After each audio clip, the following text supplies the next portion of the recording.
ወደሽ ከተደፋሽ ቢረቅጥሽም አይክፋሽ የሚባለውን ነገር ታውቃላችሁ።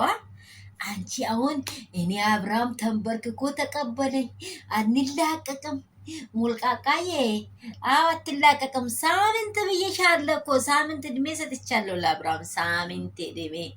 እሱንም አበጋዝ አበጋዝ በአንድ ቤት በአንድ መኝታ የማይጸና ነው።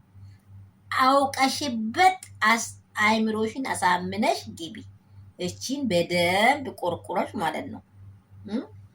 ልጅ የወለደችን እናት እንዲህ ያሽከረከረ ሰው ደግሞ እሷ ጀግንነቷን እስከ መጨረሻ እስከ ጥግ ድረስ አሳይተዋለች። አንቺ እንደዚህ የማሳየትን ብቃት የለሽም። እስከምትመጣ ይጠብቃሉ። ችግር የለም። አንተ እስከምትመጣ የትም መደኛ። በምንድን ነው በላርጎ አጥበሽ ነው ወይስ የምትጠቀም? እንደገና ላውራው እንዴ በምንድን ነው? ቆይ እንዴት አድርገሽ ነው? ግን እያንዳንዱ ቦታ ከሄዳ በቃ ችግር የለውም ነው። አንቺ ልል ያሉት ቀን ምን እንዳሉ በቃ ማዘርሽ የሆነ ነገር ቢበሉ ደስ ላይ ነበረ። አንቺ በደንብ 9 ወር የተሸከሙት ጊዜ ምን ቢሆኑ ደስ እንላቀቀው አብረሽዬና እኔ እንተያየለ እችን ለማሙሽ አሉ። አይ እችንማ ተይ አንቺ ባጣ ቆይሽ ነሽ ወይ አለች እኮ ትንጥዬ ህፃን ልጅ ማለት ነው። ህፃን ልጅ ፍቅር ትላንትና ኮርኩራሽ እስከሚገባ ድረስ ነግረሻለች። ሄርሜላዬ ቻይበት አብረሽን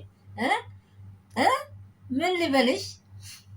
ሰላም የኔ ቤተሰቦች እንደምን አላችሁ? ሁሉ ሰላም፣ ሁሉ መልካም ሸጋ። እኔ ጋር ሁሉ ሰላም ነው። ፈታ ዘና በሉ። እንግዲህ አብርሽና ሄርሜላ እስከ ሳምንት ድረስ እንግዲህ አሁን እየቧረቁ ነው። በቃ ያዘኝ ድቀቀኝ እያለች ነው ሄርሜላ። አንዴ ትላንትና የፈረስ ጭራ እንትን አድርጋ ነበር። ዛሬ ደግሞ ሌላውን ጨማምራለች። እንግዲህ እኔ እናንተ ምን ይለያል? ፍቅር እስከ መቃብር እያሉ ነው። ላይክ ሼር ሰብስክራይብ እንዳይረሳ። እሱን ምን ስትሆኚ ትናገሪያለሽ? ታውቂያለሽ? እሱን ምን ስትሆኚ ትናገሪያለሽ? ይሄን አማርኛ እናንተ ተጠቀሙት። ሄርሜልቲ ታይ